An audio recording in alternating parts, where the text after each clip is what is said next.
The spooky season is upon us, and many people love the Halloween atmosphere, dressing up, going trick-or-treating and stuff like that. Many people have fond memories of it as a kid. I don't. My grandma on my mom's side didn't like Halloween, so I didn't get to celebrate it all that much. One time I hung out with my grandma on my dad's side, and I didn't have a costume, and she kind of dressed me up like a gay pirate. Like, I had a little pencil mustache and a clip-on earring in my right ear and a bandana on, but I did get to go and do some trick-or-treating, and I got to meet the bushwhackers from the WWF, so that was kind of cool. But beyond that, I don't have any memories of Halloween really, but I always enjoy horror stuff. I enjoy horror movies. Pretty much anything with the word horror in it I like, and that's just an RGT mantra. So today I decided to talk about some horror games for the Nintendo Switch, some games that'll give you some scares, but I kind of made it so that like anyone could get a little spooked out by it. There will be one family-friendly game on this list, but I enjoy horror games. It's a genre that I've always enjoyed. This video is being edited by my editor, who sometimes helped me out. So if you don't like the editing style in this video, go on Twitter and blame him. Brett, put your Twitter handle up here. But without any further ado, let's talk about some scary games for the Nintendo Switch that I definitely recommend.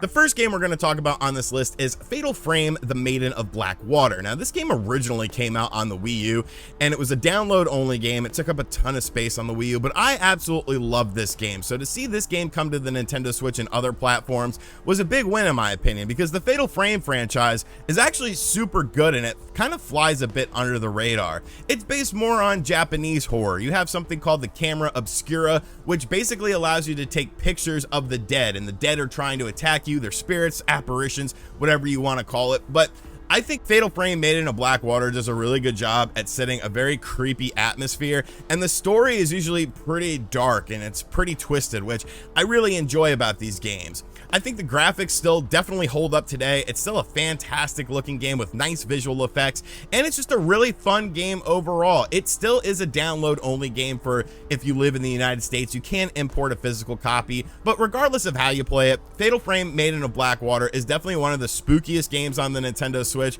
and a game that could potentially scare you at times.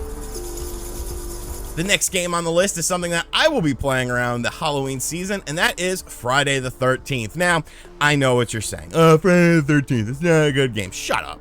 Okay, Friday the 13th is a fantastic game. It's a 7-on-1 asymmetrical game where there's 7 camp counselors and 1 person playing as Jason Voorhees. Now, the fun in the game and the horror in the game comes from the fact that if you have a good Jason Voorhees, you're gonna die. Like him chasing you around the map, because you can't really kill him. I mean, you can kind of do something, but you got to have a really good team going together. But when Jason is just teleporting around the map, showing up in houses when you think you're safe, kicking in doors and chopping your head off, there's so many cool kills within this game, and I absolutely adore this game. It's one of my favorite video games of all time. It has a great soundtrack if you can get in the car as well. There's a really good Misfits song, Friday the 13th, on there. I adore this game from top to bottom. The fact that there's native voice chat in there as well, and you know, it's proximity based, so if you got some people next to you, other camp counselors, you could talk with them, you could strategize. But then Jason shows up and he's like, haha, I'm gonna kill you. Just a fantastic game. One of the scariest games on the Nintendo Switch because of that uncertainty of where Jason is gonna pop up, and I definitely recommend Friday the 13th. Now, I do want to include all ages on this list because I think horror is for everyone, and one of the games that I think the younger audience will definitely enjoy, it's more of a family-friendly sort of horror game, is of course Luigi's Mansion. No.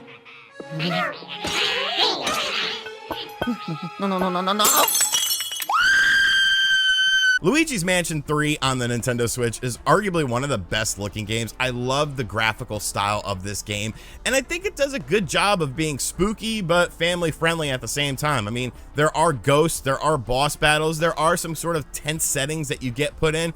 I don't think you'll ever have like a dread or a fear running through your body when you're playing this game, but I think it does do a good job of establishing an atmosphere and being based sort of within the horror realm. I mean, you look at stuff like the Hocus Pocus movies because they're obviously for a younger audience, and this game is kind of the hocus pocus of this video. I think Luigi's Mansion 3 is one of the gorgeous looking games on the Nintendo Switch. I think the gameplay is really tight, really well defined as well. There's some online multiplayer if you want to play with some people. There is one boss battle that's absolutely terrible, and I absolutely hate it, and if you've ever played this game, you know exactly which boss battle that is. But beyond that, this is a fantastic game, and definitely a game you can enjoy at any season, but I think it definitely bodes well for the Halloween season. This next game is part of a franchise, and when it comes to franchises, I'm not going to talk about the individual games within it. I will allude to them, but you know, I want to focus in on just one game because this video would be very long because there's lots of franchises on here. Now, the Outlast franchise, everybody loves Outlast 1, and I get why. I think it's a fantastic game. It's definitely very scary, the whole atmosphere that they have, the large thing chasing after you, but Outlast 2 to me is the better game. Outlast 2 is absolutely disgusting. It's absolutely disgusting when you start to play the game and the story starts to evolve. I can't even talk about what the story is because I feel like that's a terms of service violation on YouTube. Like, that's literally how bad it is. It is disgusting. It is twisted. And you know what? It's probably the scariest game on this list, at least one of the top 2. It's just a constant sense of fear. These crazy cultists trying to kill you. All these people trying to kill you, and you have to run and hide and hit the ramp and take a dive. No, it's not Crocodile Mile, it's Outlast 2. The Nintendo Switch version of Outlast 2 is absolutely phenomenal as well. The graphical fidelity is very high. The sound design is very well done. I'm a fan of cults. I'm a fan of things like that because I like to study them to learn how people could be brainwashed into believing something that just one individual tells them. And I think Outlast 2 does a great job of conveying a cult, but sort of in a horror setting. It's grotesque. If you have a weak stomach or you're easily scared, you probably want to skip out on this game because there are jump scares up the yin yang, and it's just phenomenal. Absolutely phenomenal. I probably will replay through this game just to have some fun with it because I love Outlast. I love Outlast, but Outlast 2 is definitely the better game for me.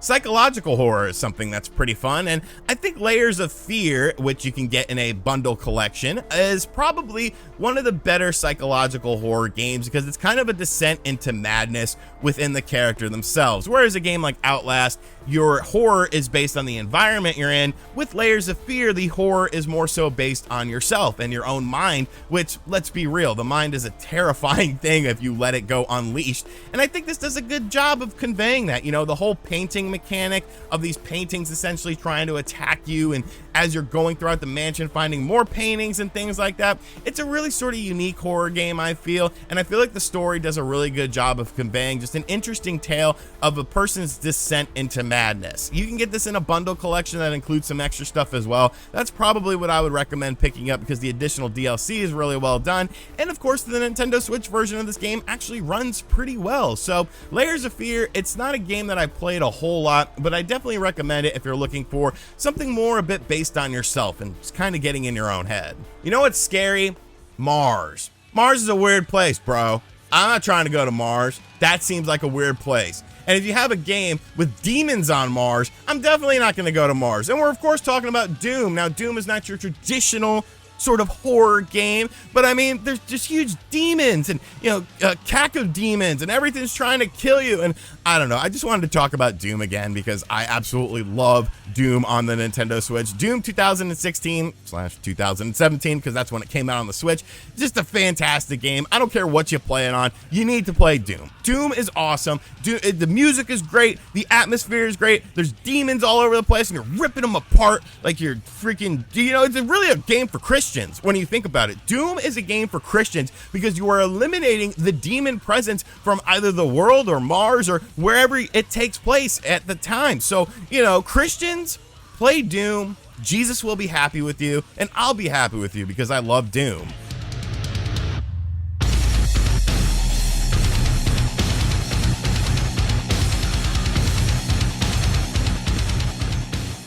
When I talked about Outlast 2, I kind of said that, you know, it was probably one of the top 2 games in just terms of raw scares, you know, as far as absolutely going to terrify you.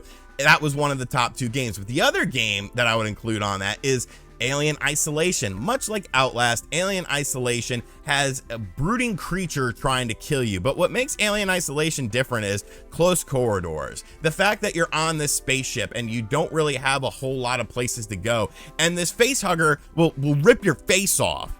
Like the movie Face Off, except it's a face hugger, and he's gonna rip your face off and then possibly, I don't know, put it on his face. But this game is a technical marvel on the Nintendo Switch. Just absolutely gorgeous. I love the visuals of the game, and this tension of an alien on this ship that can attack you at any time is just terrifying. Of course, you come across robotic creatures who are programmed to kill you as well. It's a very unsettling game, whereas it doesn't have that sort of dark and twisted story that Outlast 2 has. This has more of an R-rated movie feel to it, and I think that definitely plays into it, and I think it's good. It's that science fiction sort of stuff, and I think sci-fi horror is some of the best horror. Even Jason X is a movie I like. I mean, it's Jason Voorhees in outer space. I mean, that's kind of cool.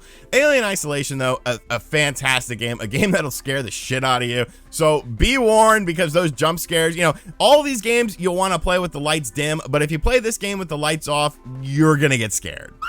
The final game I want to talk about is, of course, a Resident Evil game. There's a large selection of Resident Evil games available on the Nintendo Switch. We're going to ignore those cloud versions, because cloud versions, I mean, when you think about it, they don't really exist. Like, they don't exist whatsoever. You're goddamn right. So we're going to focus on the games that released natively for the system. Now, I think a lot of people would go with Resident Evil 4. I never really felt terror with Resident Evil 4. Yes, the dude with the bag on his head and the chainsaw, like, that was kind of scary, but for the most part, Resident Evil 4 kind of felt like an action game to me. And a lot of the Resident Evil games after Resident Evil 4 definitely felt more like action horror than survival horror. There wasn't that feeling of dread, low ammunition and stuff like that. It was more of just sort of based on a blockbuster action movie. That's where Resident Evil Revelations comes along, and I feel like this game definitely was a bit of a turning point for the Resident Evil franchise. Now, Resident Evil Revelations relies a bit on nostalgia with some of the characters you come across, such as Jill and Chris, but I think they do a good job of sort of exploiting both sides of what Resident Evil is about. Like, yes, at the current time, Resident Evil was based on action, and there are lots of action segments when you're playing as characters like Chris, but the Jill segments are pretty much based on like classic survival horror, low ammunition, tight corridors, a lot of enemies coming at you, these enemies that can sort of go through areas and climb through vents and stuff like that. I think it's a beautiful blend of both sides of what Resident Evil was at that time into just a gorgeous package. 1080p, 60 frames per second on the Nintendo Switch. I own this game on so many platforms, it's stupid. I have it on my PlayStation 4. I of course have the original version on the Nintendo 3DS. I have the Wii U version. I have the Switch version. I don't care. This is a game that I absolutely love to play. There's even some multiplayer, which is kind of fun as well, pending you can find someone to play with you. But regardless, Resident Evil Revelations, the first game, is one of the best Resident Evil games of all time, and I will die on that hill because I absolutely adore this game. If you only play one game on this list, make it Resident Evil Revelations 1, especially if you've never played it before, because it goes on sale a lot anyway, so I mean, you might as well buy it. Alrighty, so those are some of the best horror games, scary games, spoopy games, in my opinion, for the Nintendo Switch. Of course, there's a ton of other games out there that I might have missed, so be sure to let everyone know in the comments section down below what some of your favorite horror games are.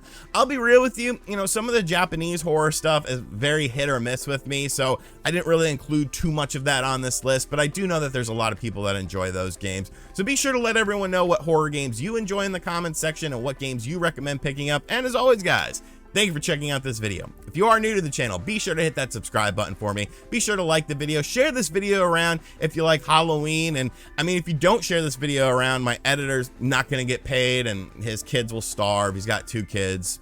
So if you want that on your conscience, I mean, that could be you. Like, that could be you. And as always, I'll catch you guys on the next video. Later.